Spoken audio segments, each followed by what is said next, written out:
Inicialmente, eu queria destacar o grande potencial da nossa área de atuação para a exploração da cassinicultura.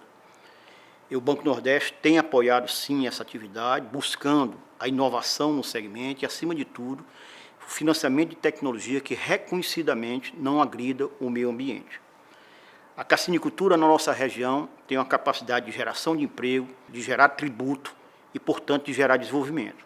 Diante disso, o Banco do Nordeste realizou e firmou um acordo com a Associação Brasileira de Criadores de Camarões, com o Ministério do Desenvolvimento Regional, no sentido de apoiar as empresas e empreendedores que fazem parte de todos os elos da cadeia produtiva da cassinicultura. E nesse quesito, o banco aperfeiçoou seus programas e seus produtos, e hoje nós atuamos junto ao segmento com a FNE Aquipesca Investimento, e que financia qualquer inversão que visa a modernização, a expansão e que demonstre viabilidade técnica, econômica, financeira e ambiental, com prazo de até 12 anos e carência de até 4 anos. Obviamente que a carência e o prazo são funções da capacidade de pagamento dos empreendimentos. Nós também atuamos com a FNE Aquipesca Custeio, que financia todo o ciclo de produção do camarão, cujo prazo é o somatório do prazo para a produção do camarão mais de 2 meses. Atuamos também com a FNE Aquipesca Comercialização, que financia todos os itens de preparação, de beneficiamento e de acondicionamento do camarão após a colheita. E atuamos com a FNE Agroindústria, que visa modernizar, que visa expandir, que visa levar tecnologias para as unidades beneficiadoras do camarão. Tudo isso com as menores taxas de juros. A taxa de juros do FNE ele varia de acordo com o porte do cliente, mas, de uma forma geral, nós temos taxa de juros de 4,4% ao ano até 4,94%. Portanto, as menores taxas de juros do mercado. Complementarmente, nós trabalhamos também com o PRODETER, Programa de Desenvolvimento Territorial, através dos agentes de desenvolvimento, que atua em conjunto com os diversos parceiros da cadeia produtiva, no sentido de organizá-la, notadamente para beneficiar os agricultores familiares, os pequenos produtores, e criar condições para que esse tenha acesso aos mercados, possa comercializar a sua produção. Então, tudo isso demonstra de forma cabal que o Banco Nordeste tem, sim, fortalecido o segmento da cassinicultura na nossa região Nordeste, através do nosso apoio creditício, visando levar tecnologia e inovação para esse segmento e, acima de tudo, para que a cassinicultura possa produzir, mas produzir com sustentabilidade ambiental. Olá, pessoal. Meu nome é Cícero Rodrigues, sou técnico em aquicultura. Dando continuidade ao assunto abordado sobre análise presuntiva em camarões marinhos, hoje nós iremos falar da técnica propriamente dita, da execução da técnica. Na análise presuntiva, é importante a gente conhecer as características que algumas enfermidades apresentam, para que a gente possa fazer não um diagnóstico, mas chegar ao produtor e informar de maneira educativa e correta, direcionada. Antes de tudo, antes de ser realizada a coleta dos animais em campo, na comporta do viveiro ou em pontos específicos do viveiro, é correto que o profissional que esteja executando esse trabalho faça um processo chamado anamnese. O que seria esse processo de anamnese? É a mesma coisa que um médico faz quando o seu paciente lhe procura. Fazer um breve checklist do que pode estar ocorrendo. Por que a gente faz essa anamnese com o produtor? Porque o camarão ele não consegue falar o que está sentindo ou expressar. A pessoa que pode relatar o que está acontecendo no ambiente de cultivo é o produtor que está com conhecimento de tudo que está acontecendo ali.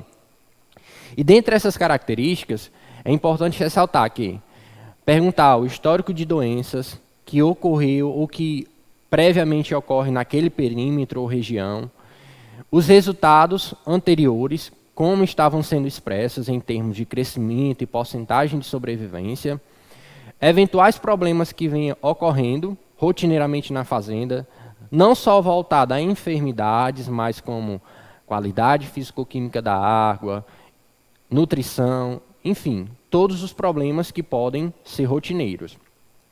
Com relação à qualidade de água, se possível, como estavam sendo observados os níveis de amônia, de gás sulfídrico, essa variação de pH no ambiente, variação de temperatura, se tem histórico e se faz análise de matéria orgânica, como ela está se comportando, mostrar ao profissional que foi coletar os seus animais, ou então relatar valores de alcalinidade, presença de ferro, se eu estou trabalhando em um ambiente que tem uma carga elevada, né? Tipo de fito que está se encontrando, se são muitas clorofícias, diatomáceas, dinoflagelados, cianobactérias, e correlacionar a nutrição que está sendo feita ao animal, que tipo de ração, a quantidade, qual a tabela está sendo ofertada, qual foi a origem das pós-lavas, né? E os aditivos alimentares que estão sendo usados. Tudo isso é importante antes de executar a técnica propriamente dita. Equipamentos que a gente utiliza são equipamentos simples.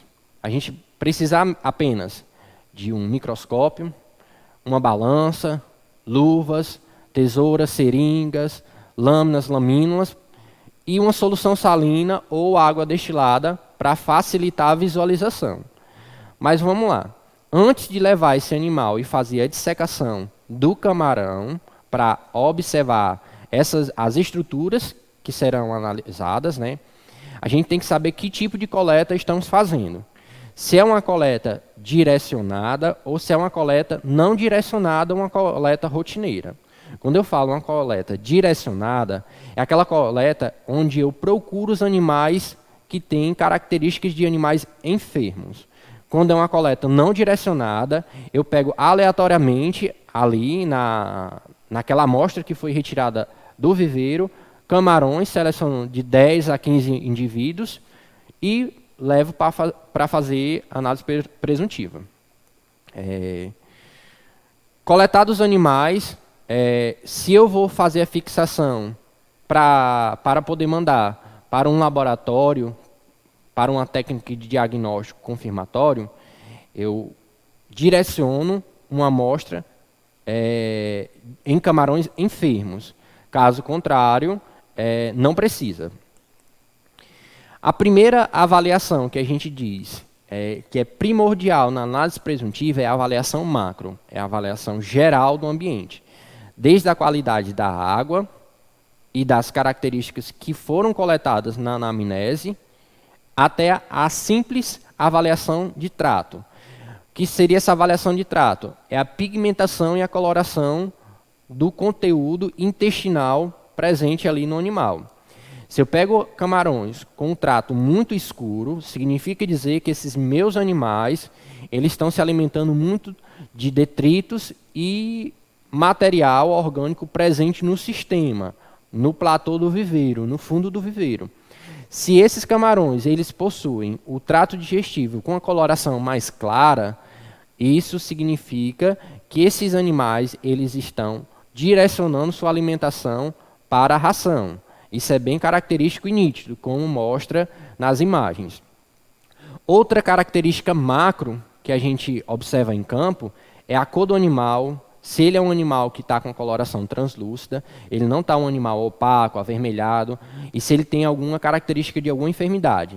Pigmentação, como é que estão os cromatóforos desse animal, se estão ramificados ou não.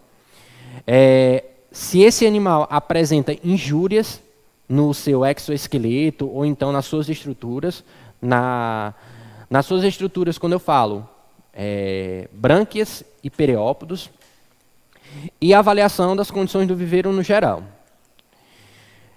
Para avaliação microscópica, a gente utiliza como principais órgãos brânquias, trato digestivo e hepatopâncreas. Esses são os alvos que a gente faz na montagem de lâminas. Mas antes da montagem propriamente dita desses órgãos, a gente faz o estado de coagulação da hemolinfa, ou tempo de coagulação da hemolinfa. O tempo de coagulação da hemolinfa, ele nos norteia o quanto saudável, digamos assim, o meu animal pode estar. Esse tempo de coagulação da hemolinfa, alguns autores trabalham com tempo menor do que 20 segundos, outros autores trabalham com menor de 40 segundos. Na carcinicultura trabalhada aqui no Nordeste, hoje nós trabalhamos com tempo de coagulação de hemolinfa inferior a 40 segundos. Acima disso, a gente fala que esses animais estão mais propensos a enfermidades, digamos assim. E por que avaliar a hemolinfa? A hemolinfa, ou o sangue chamado, nos peixes, a gente tem um sangue. No camarão, a gente não chama sangue, a gente chama hemolinfa. Essa hemolinfa possui, digamos, estruturas ou células de defesa, a palavra mais correta seria células de defesa, que vão driblar os patógenos que queiram adentrar dentro do animal. Além dessas células de defesa, que são chamados hemócitos, na hemolinfa a gente tem o plasma, que possui características humorais, que é relacionada ao sistema de defesa do animal. Como o camarão, ele não é igual ao peixe, que possui um sistema de defesa adaptativo. O sistema de defesa do camarão é um sistema de defesa inato. Então, essas células, que são os hemócitos, que trabalham como se fosse nessa segunda barreira. A primeira barreira de defesa, digamos assim, do camarão, seria o quê? A carapaça do animal. A segunda barreira, ou as demais barreiras, são compostas pelo plasma e pelos hemócitos. Por isso que é importante fazer o tempo de coagulação da hemolinfa. Feito o tempo de coagulação da hemolinfa, a gente começa a retirar as estruturas do animal, começando pela retirada da carapaça do animal, que está localizada ali no cefalotórax do camarão. Eu retiro a carapaça, retiro aquela cutículazinha que recobre a carapaça e coloco a estrutura na lâmina. O correto é que não possua pontos de calcificação. Pontos de calcificação são muito característicos de mancha branca, como foi explicado na aula anterior. A gente tem uma imagem com a carapaça com os pontos normais, sem expansão, nem calcificação. Nessa outra imagem, a gente pode ver essas rosetas com diâmetros diferenciados, são depósitos de cálcio. E esses depósitos de cálcio, eles são classificados em grau, assim como os outros parâmetros, de grau 1 a grau 4. Quanto maior for o grau, mais, digamos, mais letalidade poderá estar ocorrendo dentro do ambiente cultivo. Maiores podem ser as taxas de mortalidade. Acontece que, algumas vezes, a gente pega camarões com grau 4 de calcificação e não está ocorrendo mortalidade. Pode, mas, na maioria das vezes, quando o animal chega nesse estágio, a mortalidade já está massiva. Outro ponto a ser retirado, digamos assim, a segunda etapa é a retirada de brânquias, onde a gente, próximo aos apêndices ambulatórios, os periópodos, a gente retira uma lamela branquial e coloca ali para averiguar se tem impregnação de protozoários, se tem comatação com sujeira ou até mesmo matéria orgânica. O correto é que as brânquias elas estejam nesse estado, limpas, sem nenhuma deformação. Essa outra imagem que a gente está vendo, podemos avaliar que na região apical, quando eu falo região apical, a periferia das brânquias, ela encontra-se necrosadas, com pontos necróticos enegrecidos e comatação. Comatação é muito oriundo de matéria orgânica em excesso no ambiente.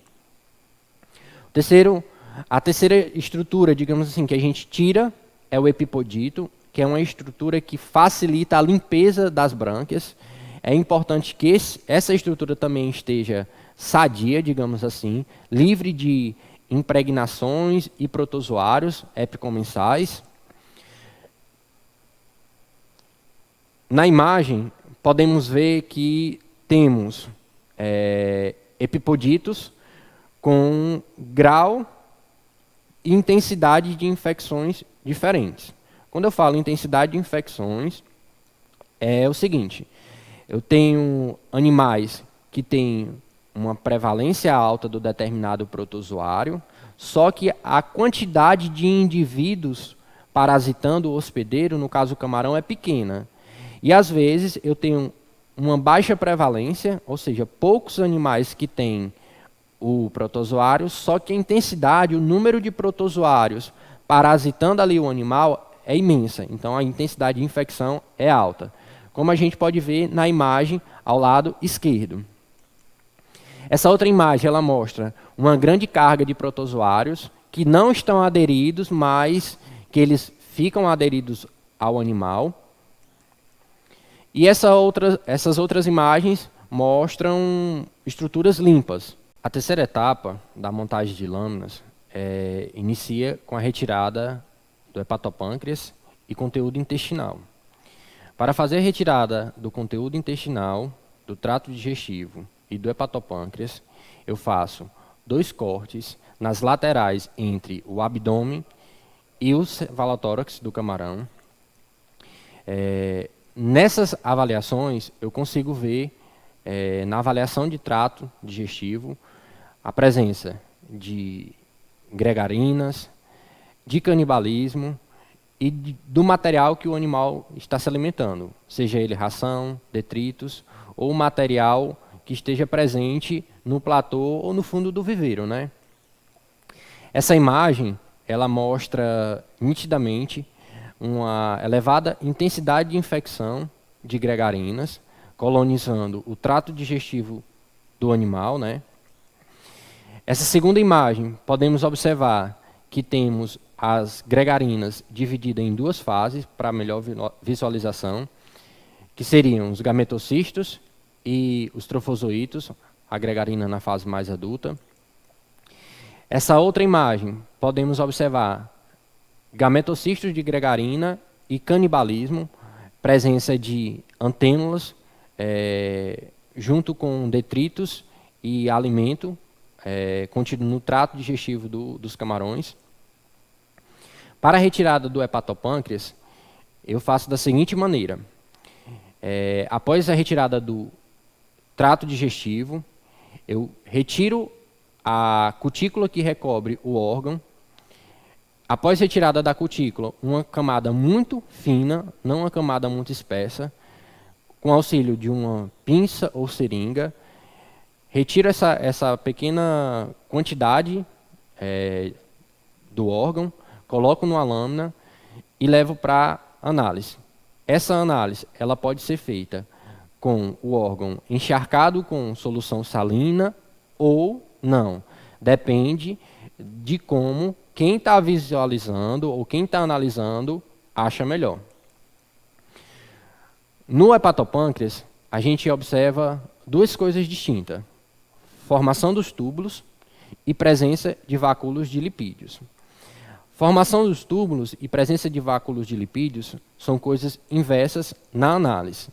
Elas são representadas em grau, de grau 1 a grau 4. E como é que a gente avalia isso?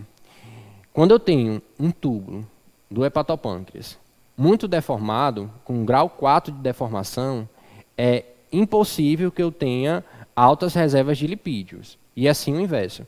Quando o camarão está num estado de saúde ideal, ou seja, ele possui um equilíbrio, não há presença nem de subnutrição, nem de alguma doença bacteriana, como víbrio ou NHP, a formação tubular do hepatopâncreas está toda completinha, sem nenhuma presença de necroses, estrangulamentos, e as reservas contendo, no caso, a estrutura tubular contendo lipídios, estão totalmente preenchidas, sem a ausência desses resíduos na região apical. Essas imagens que a gente está mostrando aí representam de grau 1 a grau 4, tanto em quesitos de deformação tubular como reservas de lipídios. Essa outra imagem mostra nitidamente a diferença entre víbrio e NHP, onde o víbrio ele ocasiona um estrangulamento e a célula ou a estrutura do hepatopâncreas ela fica nesse formato abaulado, e o víbrio ele ocasiona uma hipertrofia do túbulo. Ele fica como se fosse esse estigão seco. É uma característica marcante. Nessa outra imagem, podemos ver hepatopâncreas com uma boa formação tubular, sem nenhuma presença de parede dupla, bifurcação, mesmo com a reserva de lipídios um pouco moderada, mas a gente tem uma boa formação tubular. E no outro, encontramos a presença de baixa reserva, mas não tanto uma deformação intensiva. Nessa imagem, podemos ver 3 características de formação tubular, onde, mesmo não tendo deformação, a região apical do túbulo do hepatopâncreas está praticamente isenta de lipídios. Isso significa que o animal está com a alimentação fraca ou falha, e as reservas não são como deveriam ser. Bom, a gente finaliza por aqui. Essa foi nossa apresentação da continuidade sobre análise presuntiva em fazenda de camarões marinhos, e muito obrigado.